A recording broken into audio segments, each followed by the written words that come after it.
Fleet Feet believes that running changes everything, and we're proud to sponsor Crosscuts Out and Back with Alison, Mariella, Désir. We host fun runs, training groups, and events. Whether you're training for your first mile or your 50th marathon, we're here to run with you.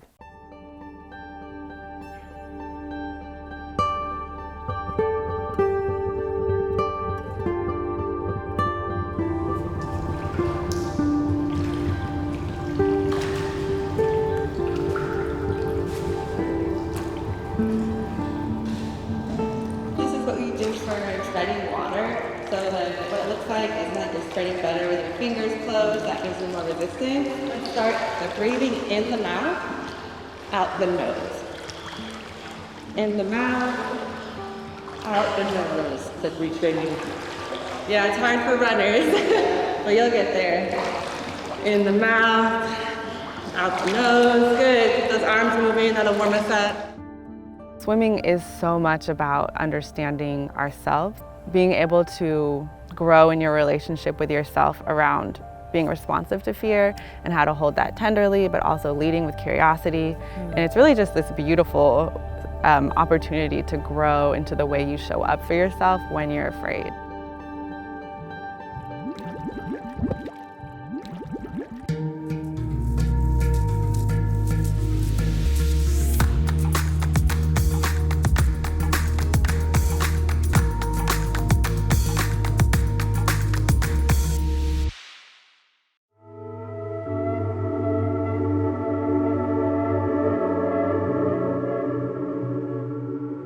Of all the activities I've tried on this show, swimming scares me the most.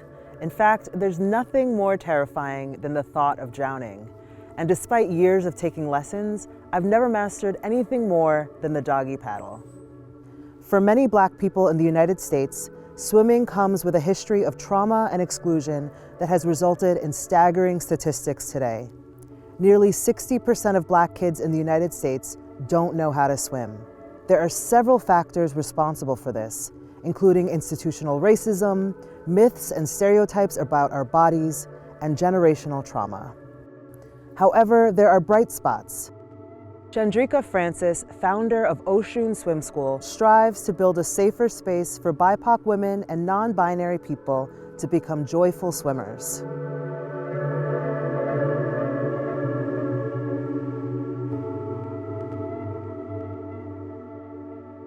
Swim lessons in that sort of traditional way was never really where I felt it was just something I did. Where I really had my love of water was going swimming in the ocean, in the rivers and lakes.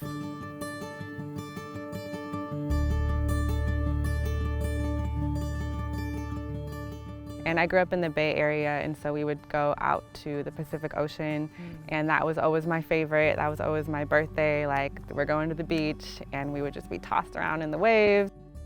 That sounds like terrifying. Yeah, I'm actually more afraid now than I was as a kid. It was just like, I don't know which way is up and down, wee! Both my parents have a strong connection to water in different ways, and it was just always like, if there's water, like of course we're gonna go in. You mentioned that sort of like the traditional environments didn't work for you.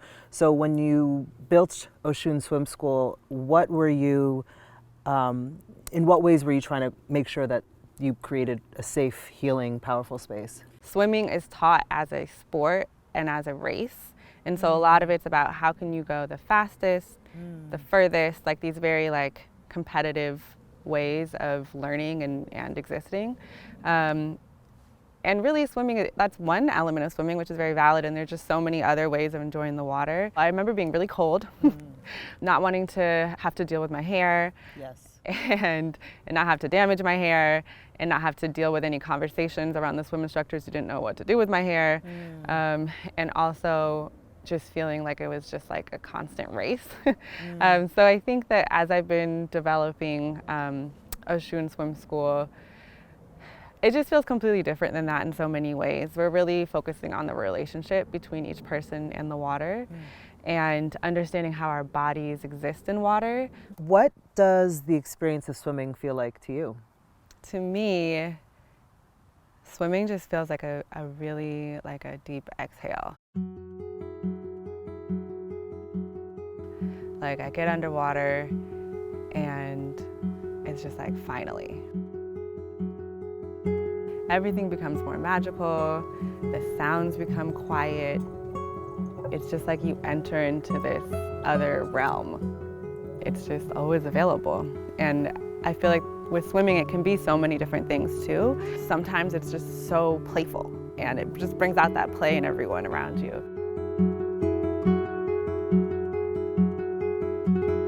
The hope with my work is just having more and more Black women, folks of color, feel safe and feel free and feel joy. Because when those things happen, everything else is possible. When you take that big breath in, notice the way you float up on the noodle higher versus when you exhale.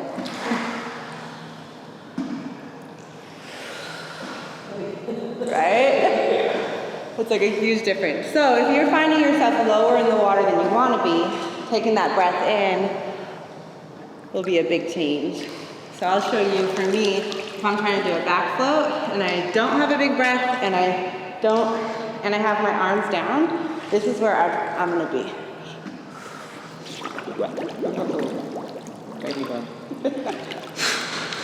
So, and then some things we can work with is our breath. So I'm going to take a big breath in, and then I'm also going to spread my arms above to counteract my legs.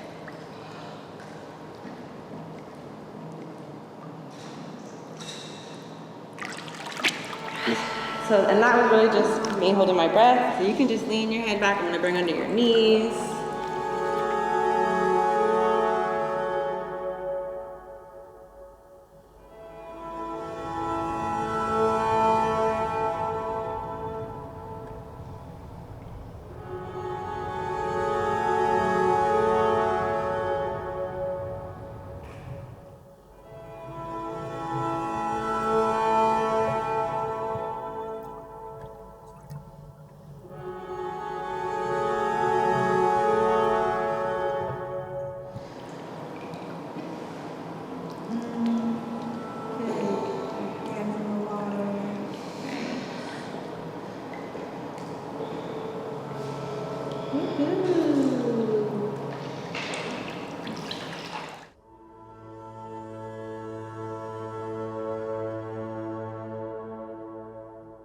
We're not just learning how to swim, we are really reconnecting with our ancestors.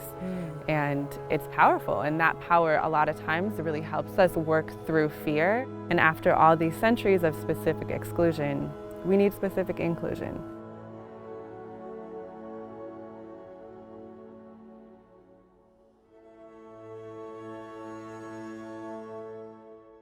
Fleet Feet is on a mission to inspire the runner and everyone and is proud to sponsor Crosscuts Out and Back with Alison, Mariella, Désir.